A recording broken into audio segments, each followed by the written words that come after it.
So for the last few years, this has been my favorite boombox. It's got the beautiful styling, big round speakers with the classic tape deck right in the center. It's got a good size to it, that 80s look. It sounds amazing.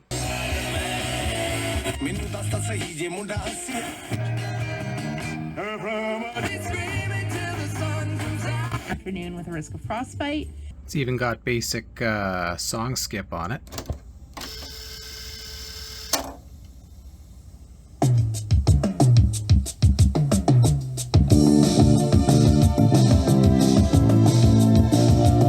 But I've had a recent acquisition.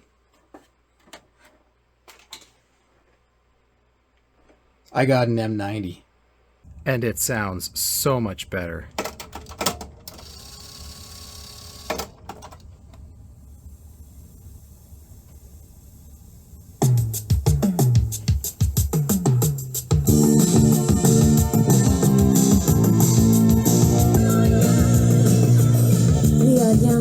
So like everything I show here, this comes with a story. When buying used stuff around here, there's Facebook Marketplace, which has taken over everywhere, but people still use Kijiji, which is this Canadian buy and sell. I don't think it exists in the US.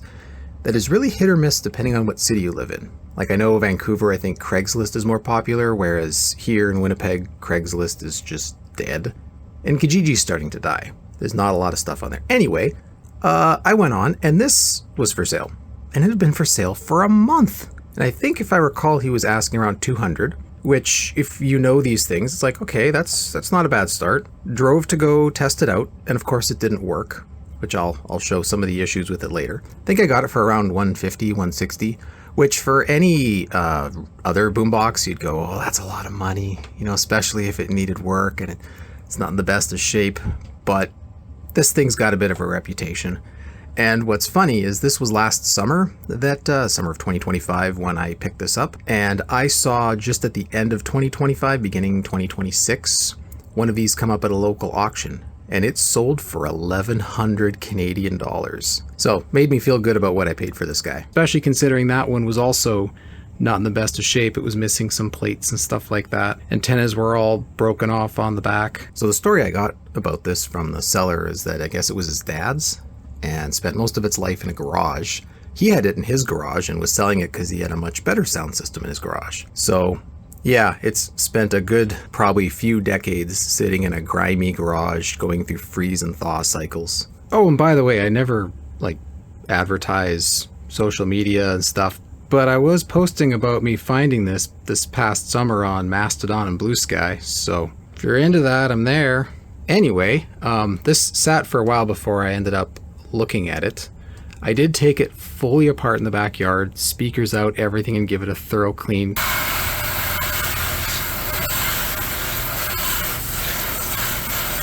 And as you can see, you know, the paint's not in the best of shape.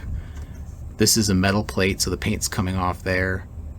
Weirdly enough, the writing that's like etched on here is still there, so the paint goes over top of it or something. I don't quite understand that, but here the writing is completely gone. And this isn't something I could clean off. This is actually the remnants of the paint job on here. So if I were to try and clean this, it would look like this flat gray plastic. So it's gonna stay as is. It's been thoroughly cleaned inside. This had fallen off and unfortunately got all bent. That's been reattached as best that I can. It took, believe it or not, this is fixed, so whatever. It's mine. It doesn't need to look perfect. I am so happy that I have it.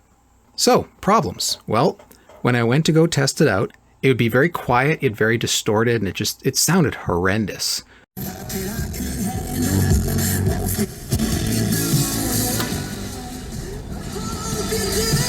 And I realized that when I started playing with the switches, it would actually come in and sound proper. And it turns out the amplifier chips just, had cold solder joints. That was the first problem.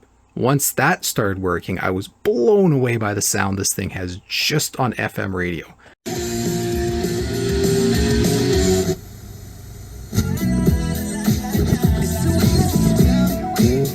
My name is Jacob today. Let me tell you that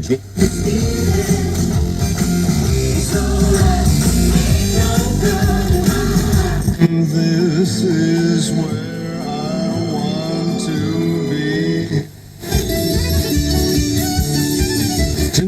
And then we guess your name, okay? So blown away by the sound on FM. Tape deck was of course stone dead, and that's apparently a common problem on these. There's a little fusible resistor inside that is known to blow on these when the belts go bad. Basically a solenoid gets stuck on because the belt is supposed to be moving a cam gear into position, never moves into position. The solenoid that engages it stays on, burns out the fusible resistor, and you have a dead tape deck. I'll kind of get onto that more when I show the inside. So I put some random belts I have in stock on here before I ordered a belt kit, which you can actually buy belt kits for this still, which is crazy awesome. And the motor wasn't working properly.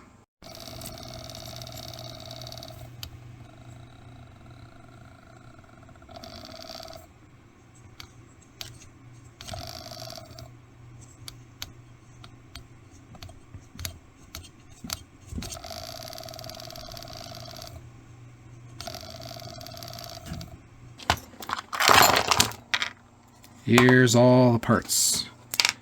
Yeah, here we go. See that little arm that's broken off? The little armature there? Yeah, these were all bent and burnt and whatever. So what I did is I salvaged a motor from a different boombox that I have. And that one has the mechanism and it's broken. There's broken plastic gears in it. It's just shredded. The eject is broken because the arms for the tape housing are all snapped, and I think I got it for $5. The Hitachi 4D 3D subwoofer thing. 3D engaged. I think this is the 7620. I remember these in classrooms when I was a kid, of all things. I don't know why the school had these in the music room and in some of the classrooms. Then they would hook the headphone jack on the side or wherever it is up to these little headphone splitters with those big beige horrible sounding headphones that we would all listen to with the separate volume controls. But for whatever reason, to play the tapes, they had these guys, and I thought these were the coolest things I'd ever seen. I think I was like 5 or 6 when we used these. I don't know. Anyway, tape deck on this is toast. I think I glued it in place, or I disconnected the stop eject button.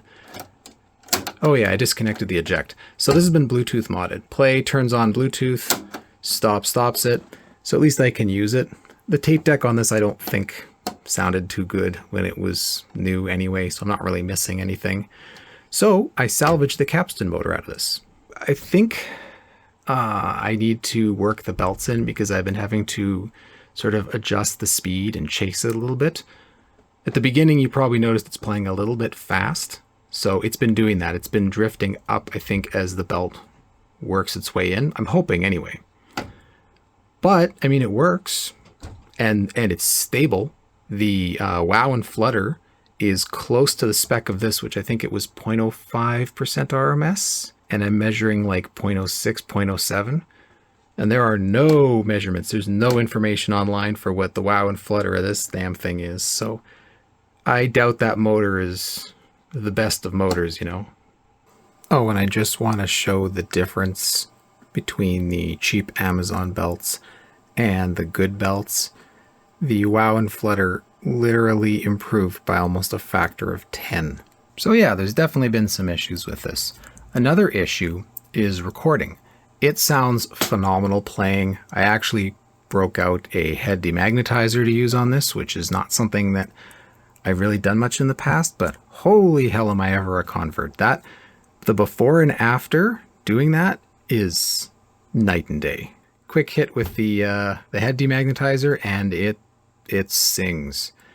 But recording on this kind of sucks. The only way I've been able to make it sound good is by recording on a Type 2 tape with it set to Type 1. If I set it to Type 2, sounds like crap. If I try recording on a metal tape, it sounds like crap. The bias, when I measured it, I think it's supposed to be at like 68 kilohertz and it's running at about 50 something. The bias frequency is too slow. It's got a slug in there that's got a square bit that I don't have. It's very difficult to get at the test points on this for doing any of the setup and calibration. I know this is going to piss a lot of people off, but I'm not going to fix the record bias. I'm not going to fix the oscillator. I'm not going to fix any of that. This thing is play only. If I want to record, I'm going to record on a dedicated tape deck, which is where I make my tapes. This thing is just to take out and play.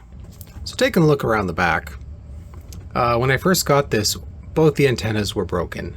This one was missing the entire piece. This one was in place, but the shaft was broken off. Here it is. You can see it's a lot bigger than the ones on here, and that's because these are really unique antennas. I think they're really only used on the M90 here, and also the JVC M90. So finding replacement parts is damn near impossible, and I did find some forum posts about one made by an American manufacturer, but I couldn't find where to buy it. So what I did is I actually went to our local electronics repair shop. Yes, we still have one.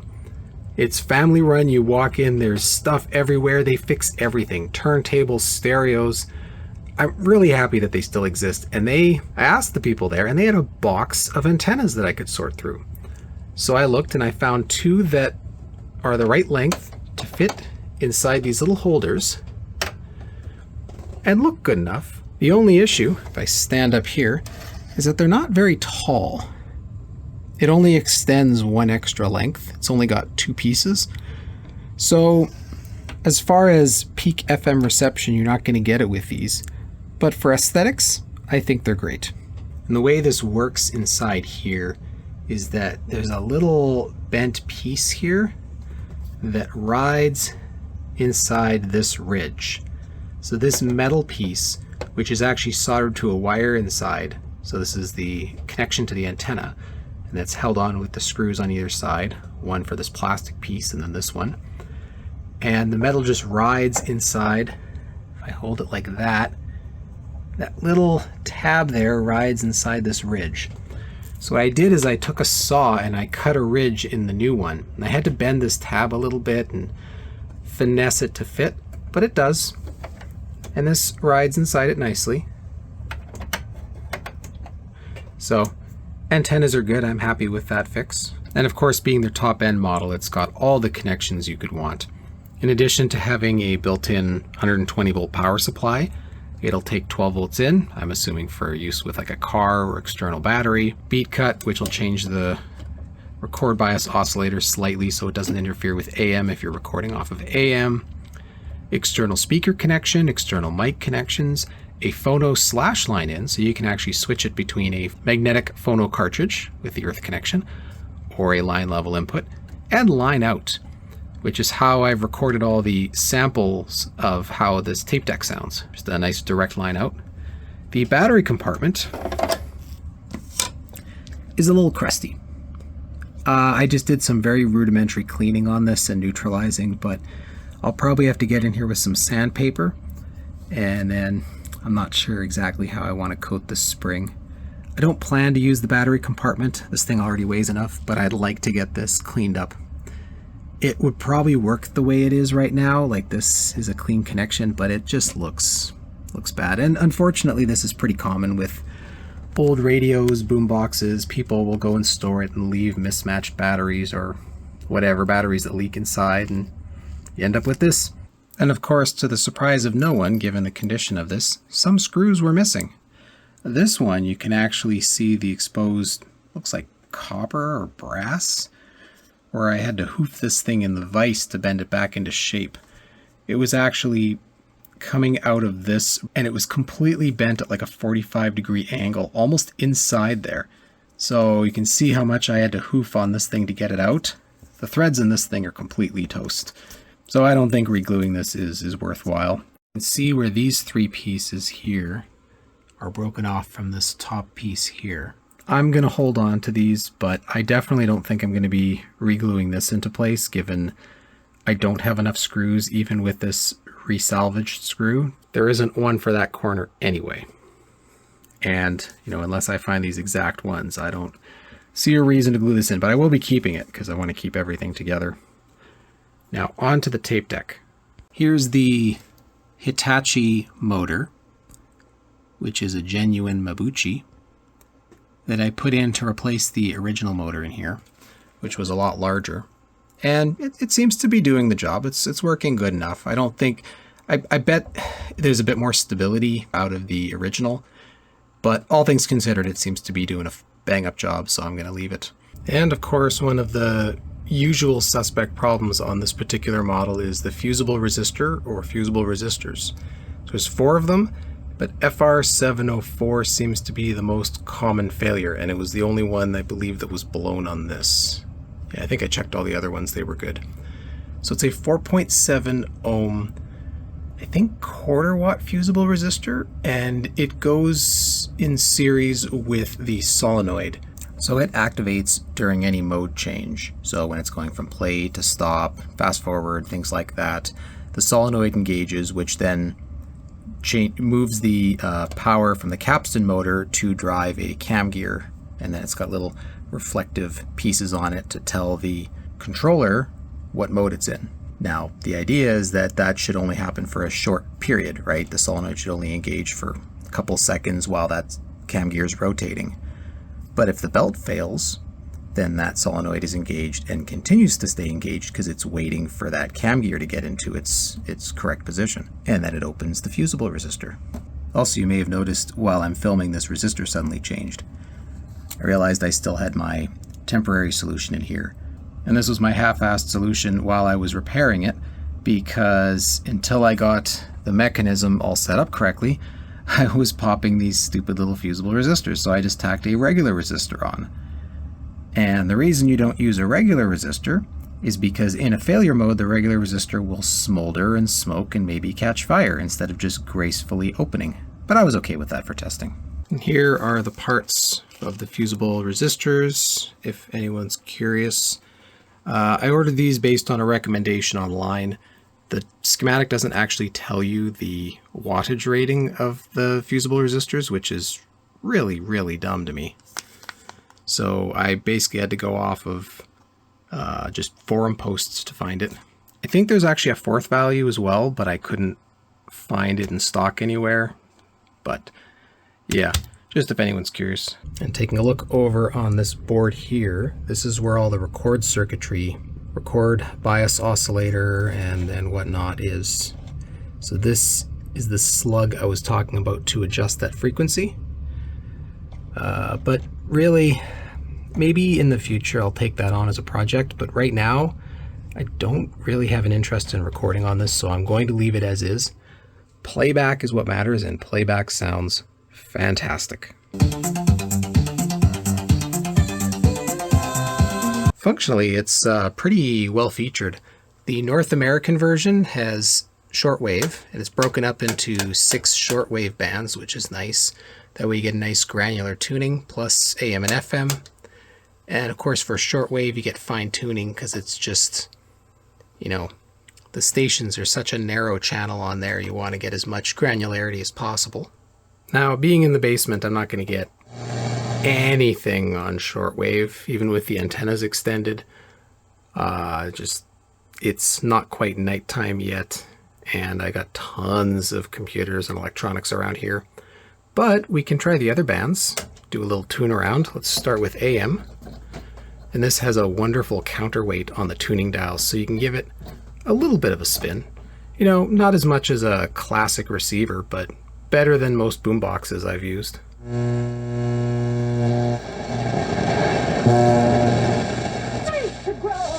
Is your tub worn out?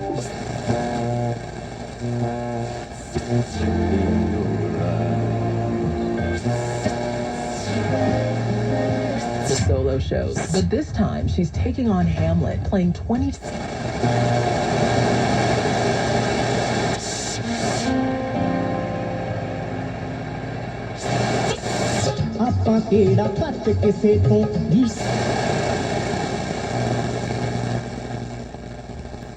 Yeah, not much on AM down here. That's, again, not really surprising. It's basement full of noise, LED lights, stuff like that. Let's try FM.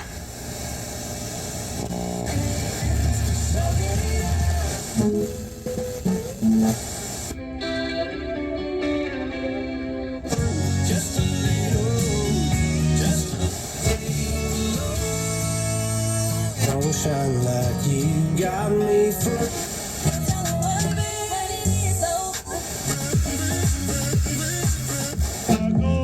God bless her.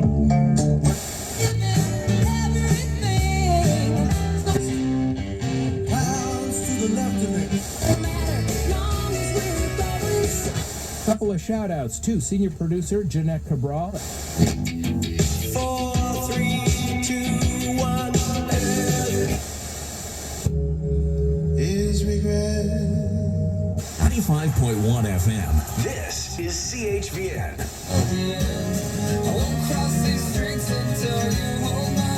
Bay and Bakery, who for all orders over $25. Views and opinions do not represent those of CKJS or its advertisers.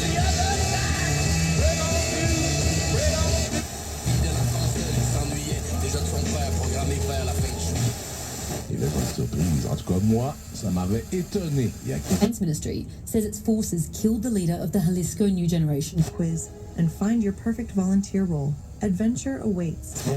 La fumée nous étouffe, mais c'est pas pour nous dangereux. Tous les restaurants.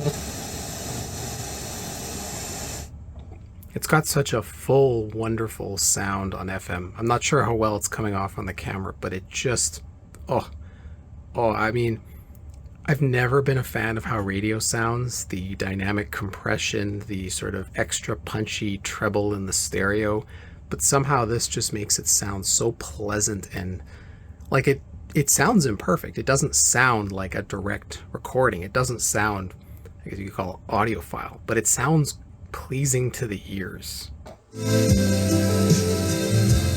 So the meters will work in this mode here when you have it set to stereo in level.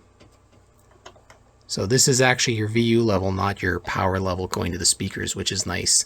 That way you don't have to crank the volume to see these move. And then if you set it to mono, which sets FM to mono, but it also sets the phono input, the line input, and the cassette to mono, it will change to tuner bat. So this one here shows you the battery level. Obviously it's AC, it's fine. And this one shows you the tuning level. Again, I'm in the basement, so we're not going to get great reception. You can go to stereo. And then for audio, your normal bass, treble, balance, loudness, contour, switch. And the tape deck itself is pretty featureful. You do have a wired remote. I've never seen it. I'll show a picture if I can find a picture online of what it looks like. You, of course, have the mixing mic, sort of sing-along karaoke connections here, which here's your mixing mic level that you can bring into the amplifier. You have manual record levels. You can set it to auto or manual. It's got Dolby noise reduction, so Dolby B or JVC called it ANRS, and then JVC had their own super ANRS. For your tape, it does support metal tapes, so normal, chrome, metal. And it does have song search. So it's got a switch here. You can turn the song skip off, on, or program, which I believe you set the number of skips you want. So if I'm playing, turn this down here, I can say, okay, skip 3 songs and hit Q. If I turn the volume up, it doesn't fully mute the audio, so you can kind of hear what it's scanning through. And as it hears silence on the tape, it'll count down. And of course, if I just hit Q while I'm playing without hitting the program, it'll default to 1. There we go. And then now if I hit review, it'll just rewind 1 song, which is right at the beginning of this one. We got pause. When you're recording, there's a record mute feature.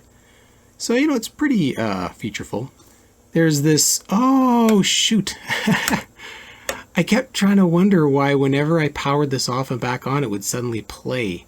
I must have hit this by accident. So that brings up the timer standby feature. If I set this to play, power this off, and then power it on, it should automatically play.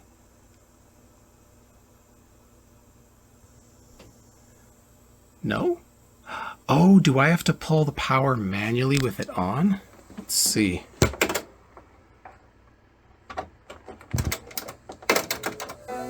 Yeah, that's what you have to do. So it's actually external timer, which that makes sense because why have it tied to this physical switch if you're hitting it?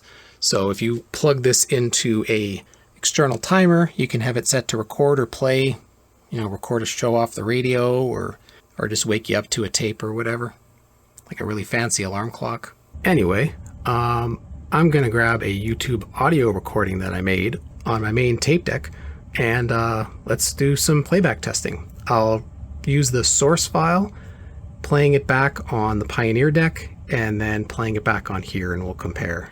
And this is the deck I'll be using. A Pioneer, let's find the model down here, CTF9090. It's not in the best of shape. This light recently burnt out. When I got it, the Dolby button was broken off and one of the knobs here was missing. It does sound amazing, but some of the switches inside, like record play switch, have gone dirty again, so I need to do a full service on this, but it does work, and I'll do the recording and the first playback test on this guy.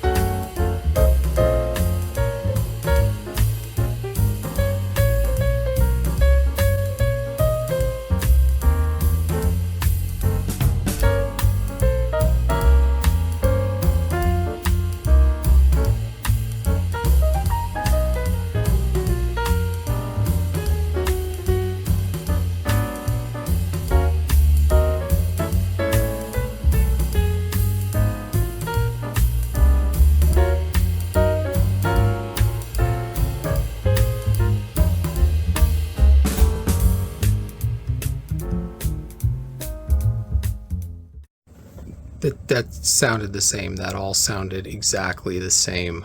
The JVC had a bit more top end, but I mean, it's the same. It's hard to even believe myself that they're different, but you know, here's the captures, here's the original. I adjusted the levels so that they're all roughly the same volume level, and then lined up all the video recordings and everything like that, and they shift a little bit because, you know, the playback speed's slightly different on the JVC. So they are different recordings, but they sound the same.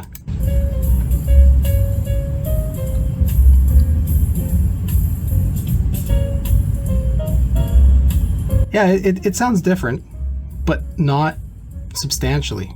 Maybe this wasn't the best song to use as an example. But hey, I think that just goes to prove my point about what a good tape deck this is. This is a Type 1 tape, so it's a normal bias tape with no Dolby noise reduction on the recording. This is as basic as you can get. I mean, it's a decent quality. These TDKs are decent tapes, but yeah, this is as basic as you can get. Just for fun, I'll try and punch in some other direct samples from pre-recorded tapes, and let's see what I can get away with here.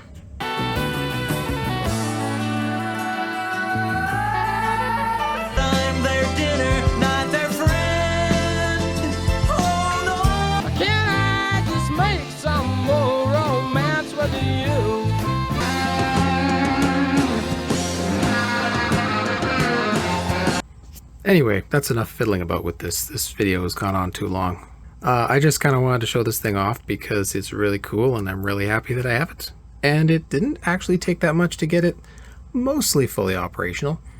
I still think in the future I might try and work on the recording bias issue, but for now I bought this to enjoy it, and that's what I'm going to do. This has actually just been sitting here in my office, and I've just been going through tapes and finding more tapes to listen to because it's just such a pleasure. Anyway, thanks for watching.